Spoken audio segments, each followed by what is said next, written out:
Você sabia da influência direta que houve dos judeus na descoberta do Brasil? Na verdade, isso é antes da descoberta, na própria descoberta e depois. Eu vou te explicar isso melhor. Vamos entender o momento histórico.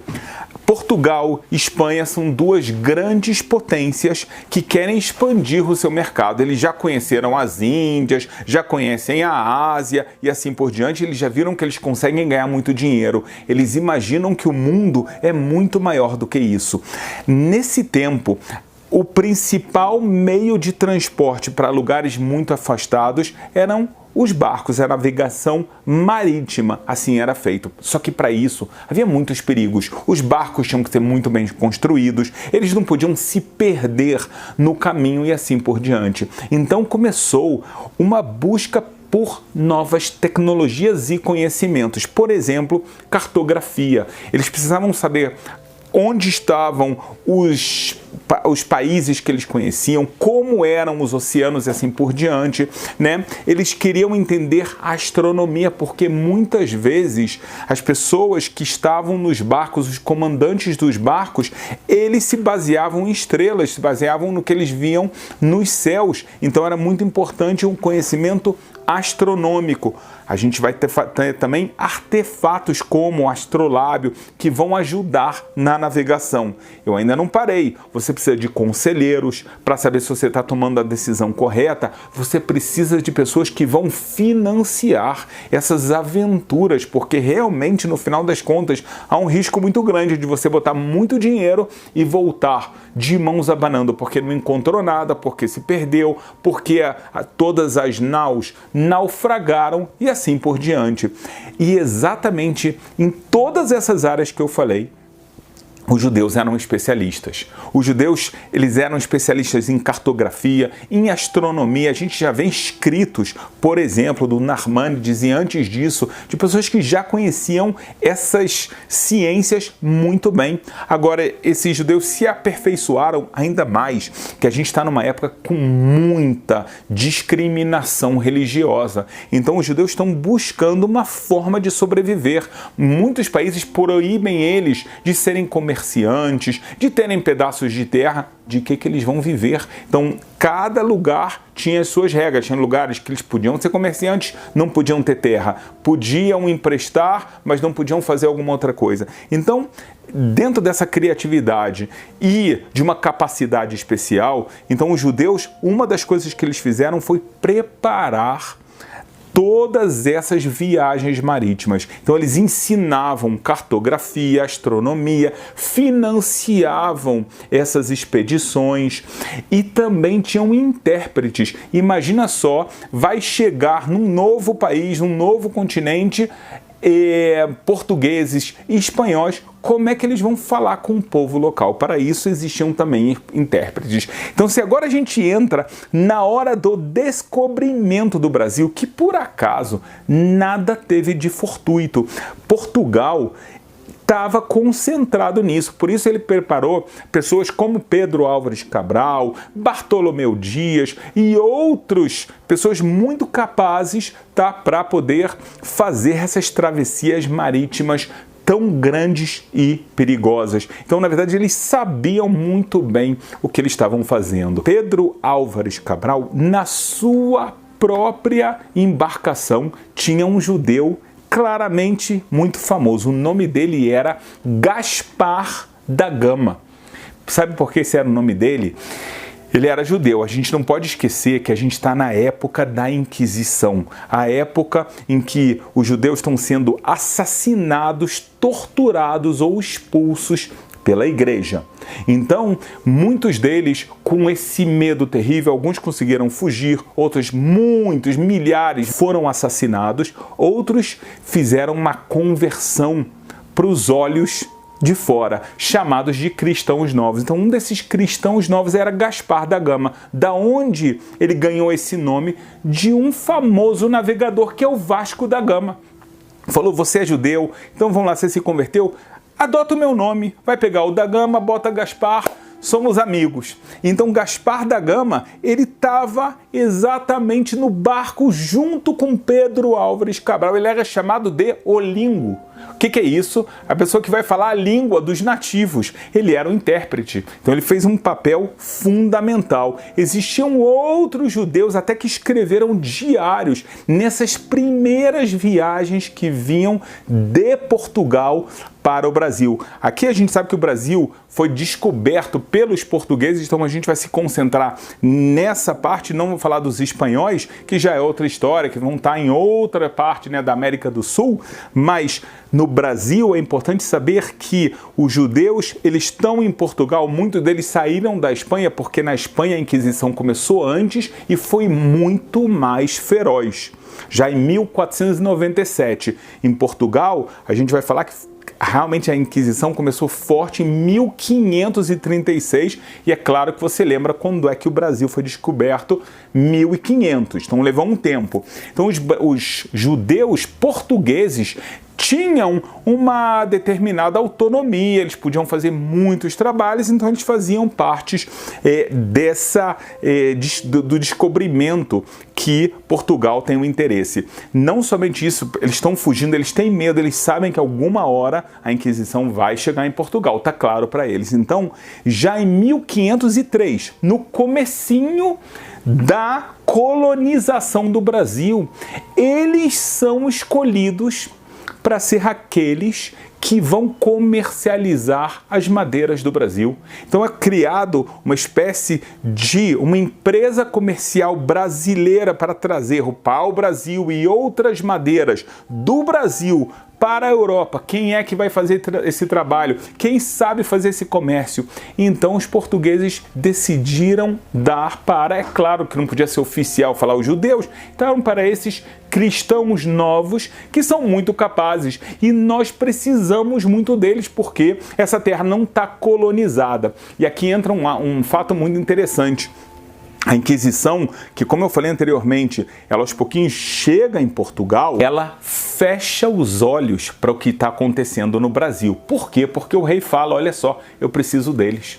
Eles estão fazendo a economia lá florescer. Você sabia que, não só no descobrimento, como eu falei, depois do descobrimento, as primeiras mudas de cana-de-açúcar que vieram das Ilhas Tomé, que vieram de São Tomé, das Ilhas Madeira, foram trazidas por judeus. Eles entenderam que essa terra vai ser boa para o açúcar e qualquer um de nós que estudou a história do Brasil sabe que o Brasil, no começo, a economia estava nas madeiras pau-brasil e os engenhos muito grandes de açúcar. Só para você ter uma ideia, 60% dos maiores engenhos do Brasil pertenciam a cristãos novos.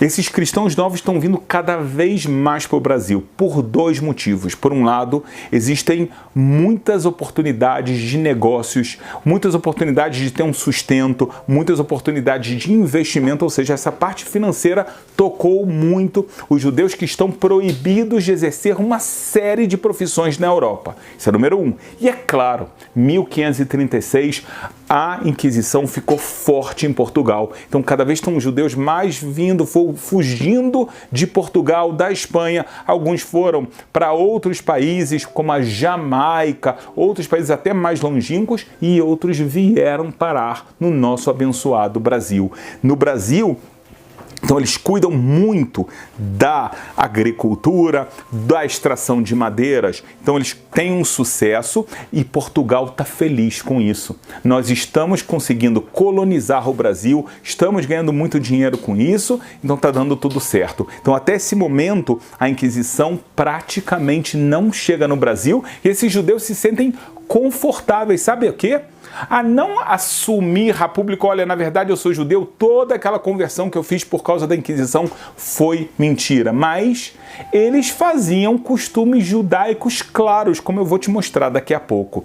Só que esse tema do descobrimento do Brasil, se você para pensar, ele não termina com a ideia que veio Pedro Álvares Cabral, descobriu o Brasil e começou a colonização. Claro que não. Por que não? Porque o Brasil é muito grande. Então Então, na verdade, eles pegaram só a ponta, né?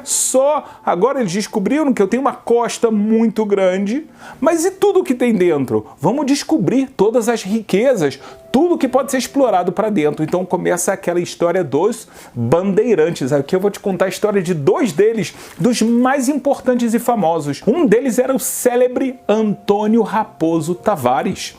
A mãe dele foi aprisionada em Portugal, morta pela Inquisição, assassinada, e ele fugiu de Portugal. O pai dele também fugiu de Portugal. Ele vem se tornar bandeirante, uma das pessoas que vai desbravar o Brasil, vai descobrir novos lugares, vai entender que riquezas tem nesses lugares. Um outro exemplo muito interessante que a gente tem é Garcia Rodrigues Paz. Você sabe o que ele fez? Ele criou uma rota para Minas Gerais. O rei ficou tão agradecido com ele que determinou que ele é o primeiro governador de Minas Gerais.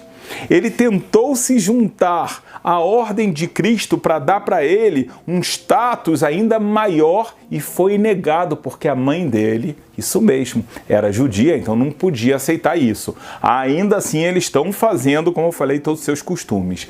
Quando muda tudo isso, tanta coisa boa está acontecendo com o Brasil está se desenvolvendo como Brasil também, não só ligado a Portugal. É claro que levou tempo para isso acontecer, mas há um desenvolvimento muito grande, até que 1580 a Inquisição fica muito mais pesada. Então eles vão chamar aqui um terrível, na verdade assassino mesmo, tá? Que foi Heitor Furtado de Mendonça. Ele viu em 1580 realmente uma caça às bruxas. Eu falo caça às bruxas, mas uma das coisas do édito que ele falou é: nós estamos buscando as pessoas que fazem bruxaria, que fazem preces diferentes da Igreja Católica, que têm fé que nós não concordamos. Isso aqui não eram somente os judeus, outras culturas haviam, tanto dos escravos que foram trazidos da África, mas também os luteranos. Como é que eles vão identificar então os judeus que estavam vivendo tão tranquilamente? Porque eles faziam muitos costumes judaicos. Eu vou te citar alguns para você saber. Número 1, muito simples, era guardar o sábado como ele está na Bíblia. Os judeus, eles botavam roupa nova na sexta-feira, as mulheres acendiam velas, eles limpavam a casa, cozinhavam no dia anterior, e todas as outras pessoas da religião viam claramente que eles respeitavam o sábado. Um outro sinal muito claro era a matança de animais e aves de acordo com o que está escrito na Bíblia. Então um cuidado muito especial, que a faca esteja bem afiada, era se cobrir o sangue de um animal que foi abatido, como há um preceito bíblico assim. Então as pessoas percebiam. Um terceiro costume muito claro é que eles não comiam determinados alimentos, tá? Todos os alimentos que a Bíblia diz que são impuros, são proibidos, como coelhos, toucinho, raias, animais, peixes sem escamas e assim por diante, os judeus não estão consumindo. Eles sabem claramente. É claro que eles não consomem porque eles são cristãos novos, mas na verdade eles são judeus. Outro costume era o tema de celebrar a Páscoa. Na Páscoa, de repente, nenhum judeu mais comia pão. Nada que tinha levedura, nada que fermentava, eles trocavam as panelas, uma alimentação completamente diferente. De repente o pão virava um pão ázimo. Eles jejuavam no dia do perdão. Então ficava muito claro. Ou, por exemplo, os costumes de luto. Eles enterravam, de acordo com a tradição judaica, um túmulo organizado, numa terra que não era feita outra coisa com ela. Botavam a roupa fúnebre exatamente como o costume judaico, que é uma roupa de linho, feito de linho, igual para todas as pessoas que faleceram. Eles guardavam luto por 7 dias e assim por diante. Então havia vários sinais que esses cristãos novos, que estavam tão felizes ali, tão tranquilos, perderam a tranquilidade e agora eles vão ter que se esconder, eles vão ter que agora disfarçar ainda mais. Isso teve realmente consequências espirituais desastrosas, porque realmente cerca de 4 gerações depois que esses cristãos novos chegaram, muitos deles já não sabiam sobre esses costumes, tinha uma vaga ideia que na verdade eles eram judeus, mas em algum momento eles se assimilaram. Mas a história fascinante que eu te deixei para agora é a seguinte: a perseguição continuou por centenas de anos. No ano de 1654, uma grande revelação.